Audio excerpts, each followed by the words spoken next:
हमारे देशवासियों को महाशिवरात्रि की हार्दिक शुभकामनाएं।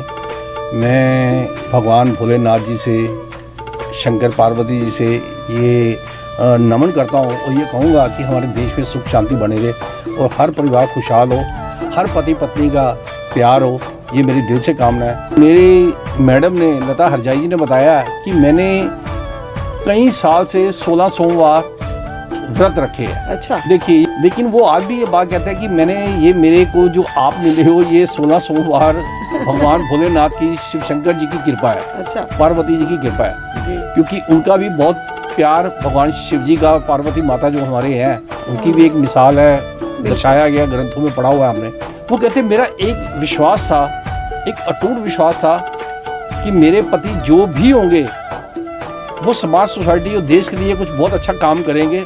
वो तब आज से 37 ईयर्स पहले जब मेरी शादी हुई है तो उस वक्त वो कहते थे, आज भी कई बार बात होती है तो वो बोलते हैं, शिवलिंग पर जल चढ़ाएंगे आप, शिव जी की आराधना करेंगे आप, तो मुझे लगता है ये बहुत बड़े कष्ट निवारण देवता कहते हैं। बिल्कुल। मैंने कहा मुझे आप जैसी पत्नी मिली तो मुझे तो लगता है आपने व्रत करके रख कर मुझे पाया। मैंने बिना व्रत के ही शिव जी भगवान जी ने मेरे ऊपर कृपा की कि आप जैसी मुझे पत्नी मिली है। महाशिवरात्रि पर कहना चाहूँगा कि मेरे देश में कोई भी इंसान दुखी, परेशानी या टेंशन में ना आए और हर पति पत्नी का दिल से प्यार रहे ताकि उनके बच्चों को भी अच्छा असर हो। क्योंकि जो शॉर्टकट से जो लोग पाते हैं ना, चाहे वो धन कमा रहे हो, चाहे एजुकेशन है आपके पास या मान सम्मान है, जो शॉर्टकट से कमाते हो वो शॉर्ट टाइम के लिए रहता है। जी। शिव गौरा की जोड़ी मिसाल है जी, अपने आप में ही। तो लगता नहीं कि जो आजकल डिफरेंसेस हो रहे हैं, आजकल जो मतभेद हैं पति पत्नी में, वो कहीं ना कहीं सुलझ सकते हैं अगर बैठ के बातचीत की जाए या ऐसे ही इकट्ठे जाकर मंदिर में प्रेयर की जाए, जी, हो सकता है। हम तो कभी नहीं लड़े, जब हम नहीं लड़े तो तभी तो बच्चों को कहेंगे। अगर हमारी लड़ाई झगड़े आज ऐसे भी हैं, बेटा बहू घर में पोते पाती आ गए हैं, वो सास ससुर जो यानी माँ बाप होते हैं उनकी लड़ाई झगड़े खत्म नहीं होते। ये गिले शिकवे आते कहाँ से है? पति पत्नी और वो। आज नरेंद्र भाई देश के 146 करोड़ को कहेंगे, एक ये नारा, ये मेरा एक डायलॉग नहीं है, ये एक संदेश है, मैसेज है। मैं कहता हूँ पति पत्नी और सेकंड पर्सन गो।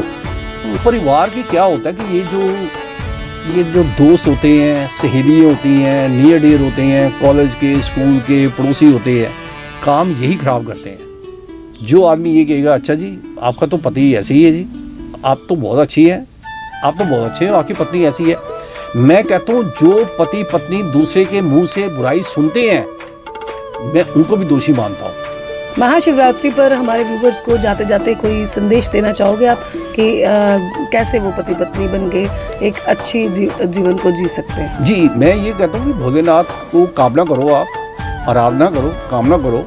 पति ये चाहेंगे कि मैं ससुराल में जाऊँ तो ससुराल तो मेरी इज्जत करे, लेकिन वो ये भूल जाते हैं कि जो आपकी पत्नी जी ससुराल में बैठी है तो उसको भी तो इज्जत की जरूरत है जी। उसकी इज्जत कौन करेगा? महाशिवरात्रि शिव गौरा की प्रेम कहानी को भी दर्शाता है।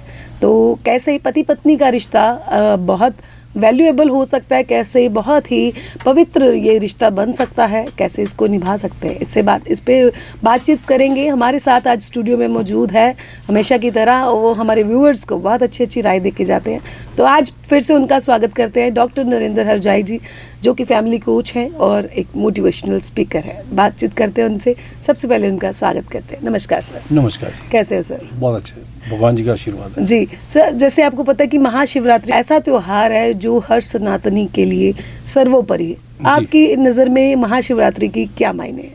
जी, पहले तो सभी हमारे देशवासियों को महाशिवरात्रि की हार्दिक शुभकामनाएं। मैं भगवान भोलेनाथ जी से, शंकर पार्वती जी से ये नमन करता हूँ और ये कहूँगा कि हमारे देश में सुख शांति बने रहे और हर परिवार खुशहाल हो, हर पति पत्नी का प्यार हो, ये मेरी दिल से कामना है। एक बार फिर महाशिवरात्रि की देशवासियों को हार्दिक शुभकामनाएं। जी, आपकी नज़र में महाशिवरात्रि मनानी कितनी ज़रूरी है? नहीं, ये ज़रूरी, ये तो मैं समझता हूँ कि ये सबसे पहले एक अच्छी बात की है भगवान भोलेनाथ जो हमारे शंकर जी हैं, बहुत से नाम हैं इनके तो, लेकिन शिवरात्रि का मतलब होता है कि हम शिव की आराधना करते हैं इस दिन, ठीक है ना। तो शिव की सबसे बड़ी जो एक मनोकामना पूरी होती है, ये खास तौर मैं एक बात आज ये कहूँगा कि जो हमारी देश की बेटियाँ हैं वो शादी से पहले 16 सोमवार के व्रत रखती हैं जी सोमवार को, जी भगवान भोलेनाथ पार्वती जी को खुश करने के लिए, उनका आशीर्वाद लेने के लिए। इसकी बात एक मैं इस शिवरात्रि पे आज एक बात कहना चाहूँगा, अपना एक्सपीरियंस शेयर करूँगा कि जब मेरी शादी हुई जी तो मेरे मैडम ने, लता हरजाई जी ने बताया कि मैंने कई साल से 16 सोमवार व्रत रखे हैं। अच्छा, देखिए ये मैं आज अपनी पत्नी जी की बात भी, ये खुशी का मौका है, महाशिवरात्रि का दिन है। उन्होंने मुझे कहा कि मैं जब शिवरात्रि के व्रत उसके रखती थी सोमवार के, तो मैंने यही मनोकामना मांगी भगवान शंकर जी से कि जो मेरे पति हो वो इतने अच्छे हो कि दुनिया में दूसरी कोई मिसाल ही ना हो। ये उनके वर्डिंग है। अच्छा। कि दुनिया की मिसाल ही ना हो। तो तब तो एक बचपना होता है, शादी से पहले इतना आदमी मेच्योर नहीं होता, लेकिन वो जब स्कूल में कॉलेज में वो थे तो उन्होंने व्रत काफ़ी सालों से रखे हैं। लेकिन वो आज भी ये बात कहता है कि मैंने ये, मेरे को जो आप मिले हो ये 16 सोमवार भगवान भोलेनाथ की, शिव शंकर जी की कृपा है। अच्छा, पार्वती जी की कृपा है जी, क्योंकि उनका भी बहुत प्यार, भगवान शिव जी का, पार्वती माता जो हमारे हैं उनकी भी एक मिसाल है, दर्शाया गया ग्रंथों में पढ़ा हुआ है हमने। तो मेरे मैडम के ये विचार हैं। तो आज इस जरिए मैं अपने मैडम की बात भी शेयर करना चाहूँगा कि वो ये कहते हैं कि आपको पा दिया तो मैंने, मेरे वो सारे व्रत सार्थक हो गए। लेकिन मैं उनको कहता हूँ कि आपने क्या सोचा था कि हम पति पत्नी बनेंगे, क्या आपके मन में था? लेकिन वो मेरी पत्नी जी एक बात बहुत अच्छी बोलते हैं, वो कहते हैं मेरा एक विश्वास था, एक अटूट विश्वास था कि मेरे पति जो भी होंगे वो समाज, सोसाइटी और देश के लिए कुछ बहुत अच्छा काम करेंगे। वो तब आज से 37 ईयर्स पहले जब मेरी शादी हुई है तो उस वक्त वो कहते थे, आज भी कई बार बात होती है तो वो बोलते हैं, तो वो कहते हैं जी शिव जी के वो आज भी परम भक्त है। मेरे पत्नी जी घर में पूजा तो रोज़ ही होती है, लेकिन वो सोमवार को हमारे घर के पास मंदिर है तो वहाँ जाकर वो जल देते हैं और हमारी पूरी फैमिली मानती है शिव जी को। शिव तो देख रहे हैं, ब्रह्मा विष्णु महेश श्री गणेश, ये भोलेनाथ, ये तो एक अपरंपार है, ये तो शक्ति है, ये हमारी दुनिया इसी पे टिकी हुई है ना। तो इस वजह से जो इंसान थोड़े से दुखी होते हैं, मैं ये समझता हूँ, परेशान होते हैं, टेंशन में आते हैं, तो मैं उनसे आग्रह करूँगा, मुझे ज़्यादा नॉलेज तो नहीं है, लेकिन मेरा ऐसा मानना है कि शिवलिंग पर जल चढ़ाएंगे आप, शिव जी की आराधना करेंगे आप, तो मुझे लगता है ये बहुत बड़े कष्ट निवारण देवता कहते हैं। बिल्कुल, भोलेनाथ जी को कष्ट निवारण होते हैं। तो आप अपनी श्रद्धा से, अपनी आस्था से भोलेनाथ का सिमरन करो, घर में बैठ के पूजा करो, मंदिर में जाकर पूजा करो, उस शिवलिंग पे जल जरूर चढ़ाओ। कोशिश करो कि जल अर्पित करो, तो भोलेनाथ जी बहुत खुश होते हैं और आपके कष्ट, आपके दुख निवारण करेंगे और आपके घर में सुख शांति बहुत बड़ी, इस चीज़ का भी आपको बहुत बड़ा फ़ायदा होगा, मेरा ऐसा मानना है जी। एक चीज़ मानी जाती है, लोग बोलते हैं जैसे कि शिवरात्रि आने वाली होती है, शिवरात्रि को तो हम बहुत तहे दिल से मनाते हैं, पर अगर किसी वर को या वधू को जिनकी शादी नहीं हो रही है, तो अगर वो 16 सोमवार के व्रत रखते हैं तो उनको अपने मनचाहा जीवन साथी मिलता है, ये सच है क्या? ये कहते हैं, लेकिन मेरे पत्नी जी ने तो इस बात को सच कह दिया, बोला ना, इसीलिए पूछा मैंने। लेकिन एक बात और भी कहूँगा कि मेरे पत्नी जी ने व्रत रखे, बहुत रखे हैं। 16 सोमवार एक खत्म होते थे और फिर वो एक दो बीच में गैप डाल के फिर रखते थे। लेकिन मैं अपने पत्नी जी को एक बात और भी कहता हूँ, ये देशवासी इसको अदरवाइज में मत जाएं। मैंने तो कभी व्रत नहीं रखे, कुछ रखे, कभी एक रखा या कभी 2 रखे हैं या कुछ ऐसे, कोई ऐसा नहीं है। तो मैंने कहा मुझे आप जैसी पत्नी जी मिले तो फिर आपने तो शिव भगवान की आराधना की, पूजा की, और मैं तो बिना भक्ति के ही, मीन्स भक्ति तो मैं करता हूँ, सभी की करता हूँ मैं, मेरे लिए तो कोई मतलब फ़र्क ही नहीं है।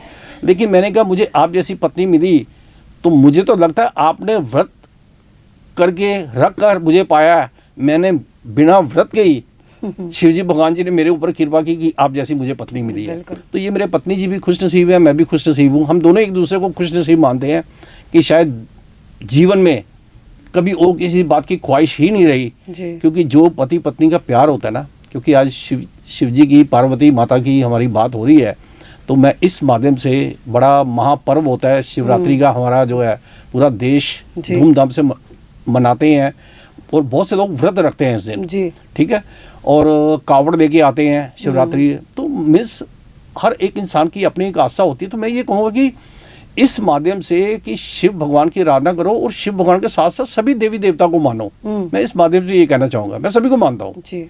लेकिन जिस दिन हमारा कोई ऐसा पर्व होता है तो उस दिन तो फिर उसी की बात होती है।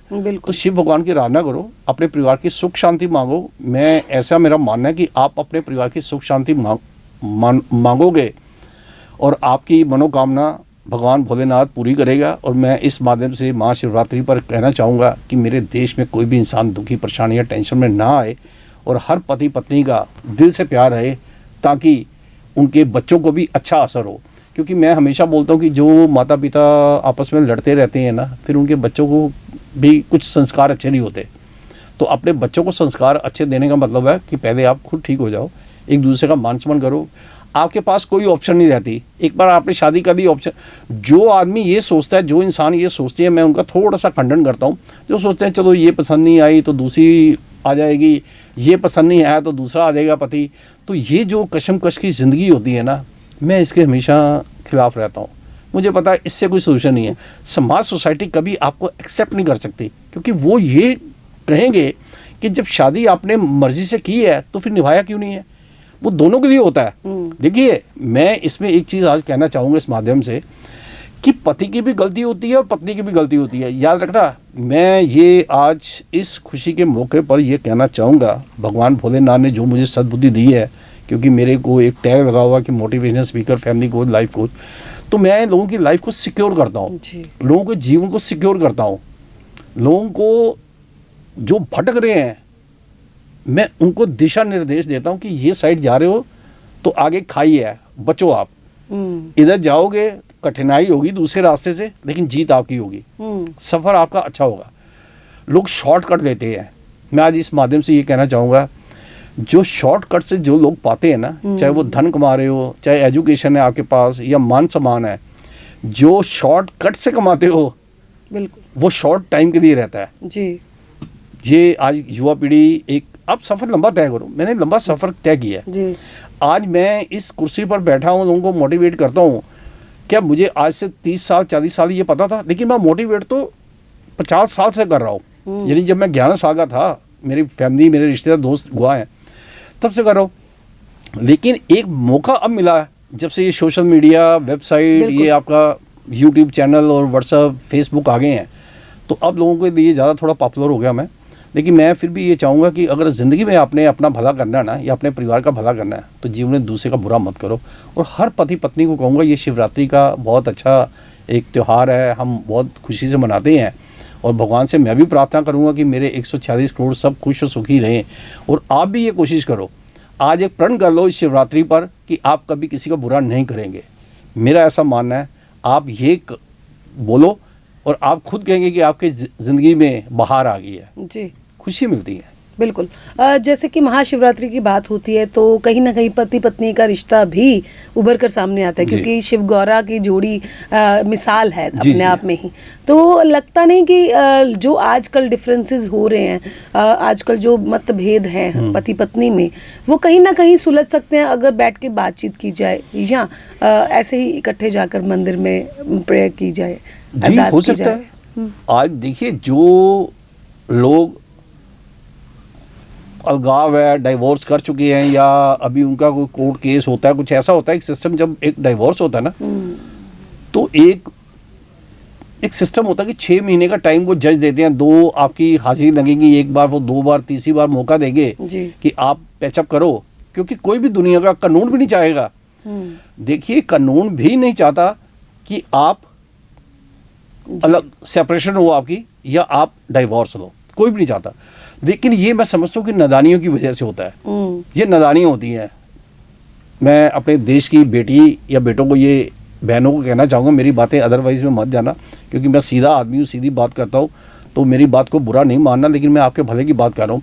इससे क्या होता है कि जब पति पत्नी की लड़ाई झगड़ा होता है ना, देखिए, आज मैं इस पर एक बात कहता हूँ, वो दोनों ही पाप के भागीदार होते हैं।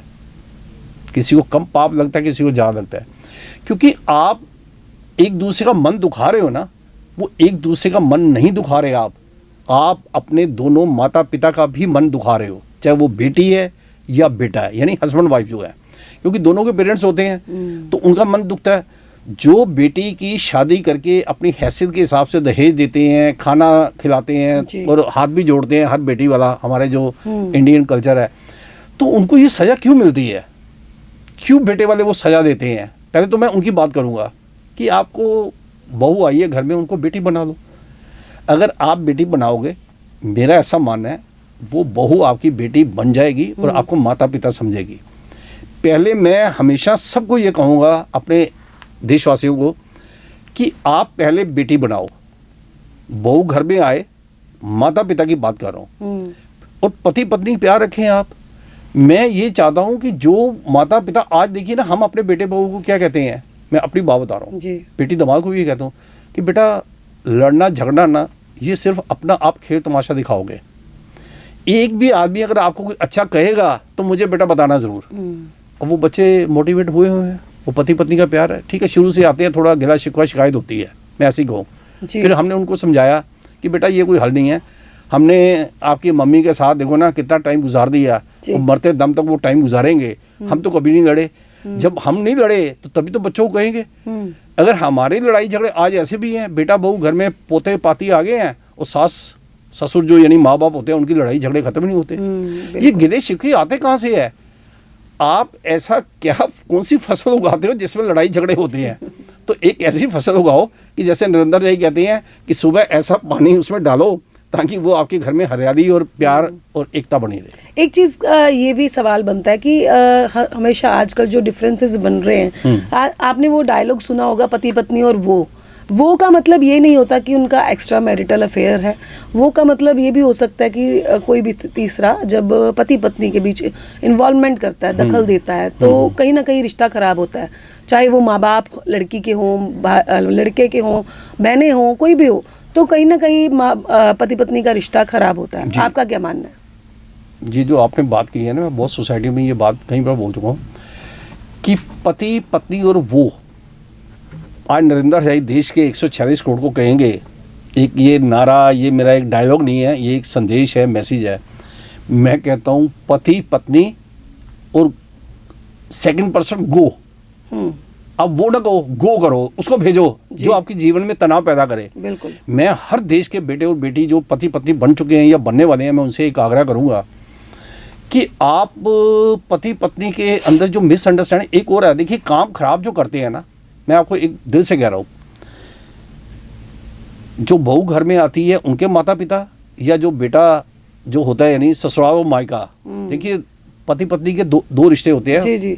मायका और ससुराल दोनों के होते हैं।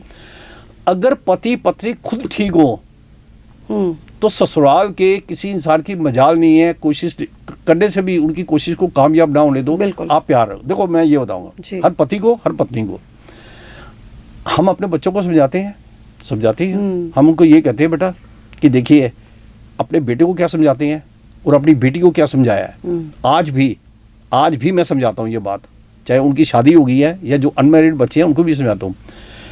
मैं अपने बेटे को कहता हूँ बेटा अगर आप एक अच्छे इंसान बनोगे, आपकी भी इज्जत होगी समाज सोसाइटी में, साथ में हमारी भी होगी, हमारे पूरे परिवार की होगी कि बेटा बड़ा अच्छा है, क्योंकि जो आपके ससुराल है वो इज्जत करेंगे कि बेटा अच्छा, हमें दामाद अच्छा मिला है, तो आपकी इज्जत होगी, हमारी इज्जत होगी, खानदान की इज्जत होगी।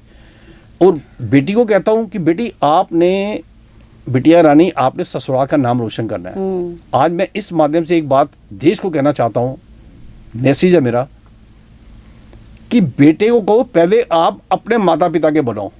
ये मेरे देशवासी अगर मेरी बात पे गौर करेंगे तो मुझे लगता है कि 80% आपका कलह क्लेश खत्म हो सकता है। 80%। अच्छा। बेटे को ये बोलो कि आपका जो हम है यानी माँ बाप है, जो आपका मायका है, बेटे को कहो कि बेटे आपने पहले मायके का बनना है, ठीक है। और बेटी को ये कहो कि आपने पहले ससुराल का बनना है। हर एक इंसान के पास बेटी है, बेटे है जिनके पास, ठीक है। बहू को कहो पहले आपने हमारा बनना है, यानी ससुराल का बनना है, और दामाद को कहो आपने अपने मायके का बनना है।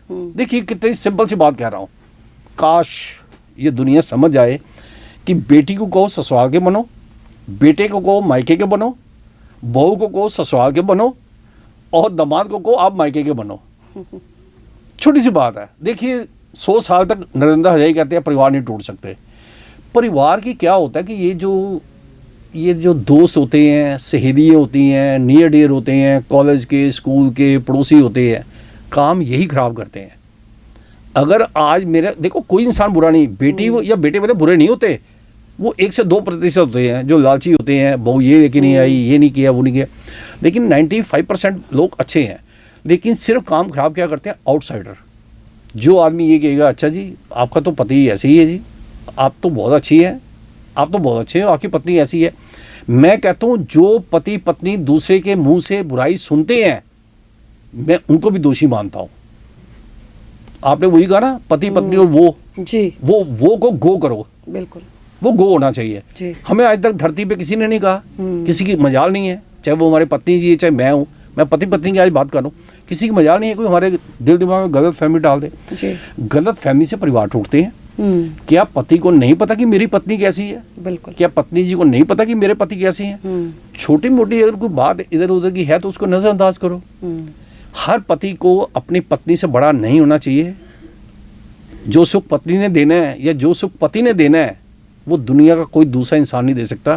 तो पति पत्नी के रिलेशन में उसमें एक सादगी विचार होने चाहिए और एक ईगो नहीं होनी चाहिए। बिल्कुल। आज मैं देशवासियों को कहूँगा, जो भी पति पत्नी है, अपने पति के सामने ईगो मत रखो और अपनी पत्नी जी के सामने भी ईगो मत रखो। महाशिवरात्रि पर हमारे व्यूवर्स को जाते जाते कोई संदेश देना चाहोगे आप कि कैसे वो पति पत्नी बन के एक अच्छी जीवन को जी सकते हैं? जी, मैं ये कहता हूँ कि भोलेनाथ को कामना करो, आप आराधना करो, कामना करो, उनकी भक्ति करो और उनसे ये कहो कि हमारे से आज तक जो भूल चूक हो गई है, भूल चूक भी हो जाती है ना, तो हमें हमारी भूल चूक को माफ़ करो। तो शंकर पार्वती जी की आराधना करो और उनको ये कहो कि हमारा प्यार भी एक मिसाल होना चाहिए। ये मांगती नहीं है ना, प्रॉब्लम ये है। पति पत्नी के प्यार के लिए दोनों एफर्ट्स करेंगे ही नहीं, वो कहेंगे चल रहा जी, वो गिले शिकवे देंगे। पति पत्नी की इज्जत सुनते करते भी मैंने बहुत कम लोग देखे हैं, करेंगे ही नहीं। बिल्कुल। आपने आज मैंने ऐसे देखे बदनसीब लोग होते हैं, वो पति है पत्नी अरे जैसी भी है वो आपकी एक हम सफ़र है, आप उनका क्यों। हमने आज एक बात और कहना चाहूँगा, हमने पति पत्नी ने 37 इयर्स प्लस हो गए हैं, अभी इस 18 अगस्त को 38 प्लस हो जाएंगे जी। हमने आज तक अपनी पत्नी का कभी मजाक नहीं किया, कभी भी 37 इयर्स में कभी मजाक भी नहीं किया। हम एक दूसरे की इज्जत करते हैं, रिस्पेक्ट करते हैं, सराहना करते हैं कि आप बहुत अच्छे हैं, मैं खुश नसीब हूँ कि मुझे आप जैसी पत्नी मिले जी। तो मेरे पत्नी जी कहते हैं कि मैं खुश नसीब हूँ कि आप मुझे आप जैसे पति मिले। बिल्कुल। इससे ज़िंदगी कितनी हसीन चलती है। आज मैं इस माध्यम से कह रहा हूँ, अगर 37 ईयर से मेरी पत्नी जी ने मेरे साथ दुर्व्यवहार या थोड़ा सा मजाक किया हो या अच्छा व्यवहार ना किया होता तो ये शब्द मेरे मुँह से निकल ही नहीं सकते। मैं तभी कहता हूँ, ना हमने अपनी पत्नी जी को डिसरिस्पेक्ट किया, ना हमारी पत्नी जी ने किया। ये चीज़ देखने को मिलती है हरजाई जी कि लोग, खास करके मेल की बात कर रही हूँ, जो पति लोग होते हैं उनको ये होता है कि हमारी पत्नी लोगों के सामने, परिवार के सामने हमारी रिस्पेक्ट करे, बट खुद रिस्पेक्ट देना भूल जाते हैं। जी, ये बात भी अच्छी है। देखिए, मैं आपको ये बात आपने की है, मैं समर्थन करता हूँ इस बात का। ये ऐसे भी होते हैं, पति ये चाहेंगे कि मैं ससुराल में जाऊं तो ससुराल तो मेरी इज्जत करे। बिल्कुल। लेकिन वो ये भूल जाते हैं कि जो आपकी पत्नी जी ससुराल में बैठी है तो उसको भी तो इज्जत की जरूरत है जी। उसकी इज्जत कौन करेगा, बिल्कुल। कौन करवाएगा। तो हर पति का फर्ज बनता है कि अपने पत्नी जी की अपनी ससुराल में इज्जत बनाओ, करो और उनको मान और सम्मान दो जी। आपने ससुराल में, देखिए मैं आज एक और इस माध्यम से कहना चाहूँ, ससुराल में आपने तो साल में 1 बार या 2 बार जाना है, वो स्टार्टिंग में होते हैं साल में 1 बार 2 बार। आज मैं वैसे मुझे मजाक करना ही नहीं आता, मैं करता भी नहीं हूँ, लेकिन आज इसमें एक हल्की सी फनी बात कर देता हूँ। वो दामाद जी जब पहली बार जाएंगे ना तो दूसरी बार जाएंगे तो वो साला साहब या ससुर जी या सास या कोई और रिश्तेदार वो ना बाथरूम से निकलेंगे, बाहर तो टावल लेके खड़े होंगे रिस्पेक्ट देने के लिए, लो जी जीजा जी ये टावल लो, ये बेटा टावल लो, ये जी जी जी। वो 1 बार 2 बार तो तीसरी बार तो जब दामाद जी ससुराल में जाते हैं तो उनको टावल ढूंढना पड़ता है। भाई मिलना तो क्या होता है, वो ढूंढते हैं कि टावल कहाँ है, मुझे टावल दे दो। तो वो साल की 2 साल की रिस्पेक्ट होती है। देखिए, लेकिन वो दामाद जी के दिमाग में ये आता है कि मैं जब जाऊं मेरी रिस्पेक्ट हो, ऐसा पॉसिबल नहीं होता। लेकिन इसमें जो बहुएं हैं, बेटियां हैं, उनको मान सम्मान 24 घंटे 7 दिन 365 दिन मिल सकता है, क्योंकि वो ससुराल में रहती हैं जी। तो इस वजह से ससुराल में भी जो बेटियां हैं, मैं तो बेटी ही कहूँगा क्योंकि मैंने तो अपनी बहुओं को ही बेटियां माना हुआ है। जी, जी। तो मेरी तो देश की जितनी भी, या तो वो मेरी बेटी हैं या मेरी बहनें हैं। जो मुझसे बड़ी है, मेरे से 10-15 साल छोटी है, वो मेरी बहनें हैं, बाकी मेरी बेटी हैं। तो मैं चाहूँगा अपनी सभी देश की बेटियों को, बहनों को, आप किसी भी धर्म की हो, लेकिन इंसान तो आप वही हो ना। जी। ये धर्मों में भी हमारे लोग गुमराह हो रहे हैं, मैं ये, मैं वो, क्या मैं वही एक मटकी में आपकी सारी राख आया नहीं है। बिल्कुल सही है। जितने ग्राम की आप पैदा होते हो उतने ग्राम ही वो रहना लास्ट में। जी। तो हम वो मैं करते हैं, वो मरते दम तक मैं ख़त्म नहीं होती। क्या जब आप पैदा होते हो मैं लेके आते हो, फिर बीच में कहाँ से घुसेड़ देते हो आप मैं। तो मैं ना करो। पति पत्नी का प्यार होना चाहिए। पत्नी का फ़र्ज है कि वो अपने सास ससुर की इज़्ज़त करे, पति का फ़र्ज है वो अपने सास ससुर की इज़्ज़त करे, वो उनके परिवार की इज़्ज़त करे और वो उनके परिवार की। बस गिव एंड टेक होता है। अच्छा करोगे तो अच्छा मिलेगा। और किसी के पति पत्नी के बीच में मैं ये चाहूँगा, सिवाय अपने माता पिता के, देखिए माता पिता बुरे नहीं होते, लेकिन दोषी माता पिता होते हैं। आज बहू अच्छी नहीं है तो लोग दोषी मानेंगे, माता पिता काम खराब कर रहे हैं जी, माता पिता वो करते हैं। हाँ, मैं ये मानता हूँ कि मायके की साइड के जो आउटसाइडर हैं या बहनें, मेरे को दुख से कहना पड़ रहा है, मैंने ऐसे भी देखा 3 बहनें हैं, ये ऑन रिकॉर्ड है और इसका रिकॉर्ड मैंने चेक किया। 3 बहनें, तीनों बहनों की अपने ससुराल में बनी ही नहीं। बताओ, चलो एक गलत हो सकती है, दूसरी हो सकती है, तीनों ही गलत है और तीनों की नहीं बनी। वो डिक्टेटरशिप में रहती हैं कि ससुराल को दबा लो। मेरी उनसे बात हुई, मुझे उन्होंने कहा, हरजाई जी ये 3 बहनों हैं, इन्होंने बड़ा आतंक मचाया हुआ है। किसकी बात कर रहे हो, आपका क्लाइंट है कोई? मैंने कहा नहीं, मेरे पास आज हज़ारों मेरे एडवाइज़र हैं जो मेरी सुनते हैं, मानते हैं। वो 3 बहनें उन्होंने कहा। मैंने फिर उनको समझाया, मैंने कहा मेरी बात सुनो। मैंने समझाया, मैंने कहा ये तीनों जो आप आतंक मचा रहे हो ना अपने मायके में, ससुराल में, ये सारा आपके मायके में भुगतना पड़ेगा। और एक देखिए क्या बदनसीबी क्या है, भाई, एक भाई है, 3 बहनें हैं और एक भाई ने 2 शादियां की है, आज भी वो डाइवोर्स ही है। कितनी बड़ी बात कह रहा हूं। 3 बहनों ने अपने ससुराल में आतंक मचाया और वो भाई 2 शादियां करने के बाद भी उसकी मैरिज लाइफ सक्सेस नहीं हुई जी। बहुत सी एग्जांपल है, एक नहीं मेरे पास। लेकिन मैं उनको समझाता हूँ, एडवाइज़र हूँ उनका, तो मैंने उनको कहा जी क्या किया आपने, आपका बाप चले गए, माँ इस दुख में चली गई कि 2 घर में बहुएं आई, सक्सेस नहीं हुई, बेटियों ने किया हुआ है। तो उनके मदर के साथ तो मेरा बातचीत नहीं हुई, क्योंकि जब मैं मिला उनको तो मदर एक्सपायर हो चुके थे। लेकिन मैं हर देश की बेटी को, बहन को ये कहना चाहूँगा कि आप ना ये डिक्टेटरशिप करते हो ना, झुक के रहो। देखिए मैंने ऐसी भी देखी हैं बहुएं, मैं कहता हूँ आनंद आता है। मेरा तो कई बार मन होता है, आज वो सुनेगी तो मैंने कहा बेटा मेरा मन करता है कि मैं अपने चरणों, आपके चरणों को स्पर्श करके ना अपने माथे पे लगा दूँ। वो इतने, मम्मी जी आपने ये खाना है, मम्मी जी ये खाना है, पापा जी आपने ये खाना है। अपने बच्चों को कहेंगे चलो दादा दादी के पैर छुओ। आज की बेटियां ऐसी हैं, वो अपने बच्चों को सिखाएंगी नहीं। मैं कहता हूँ बच्चे स्कूल जाते हैं, अपने बच्चों को बेटा पहले दादा दादी के, हमारा एक सिस्टम है, 4 दादा 4 दादी उनके पैर छुओ।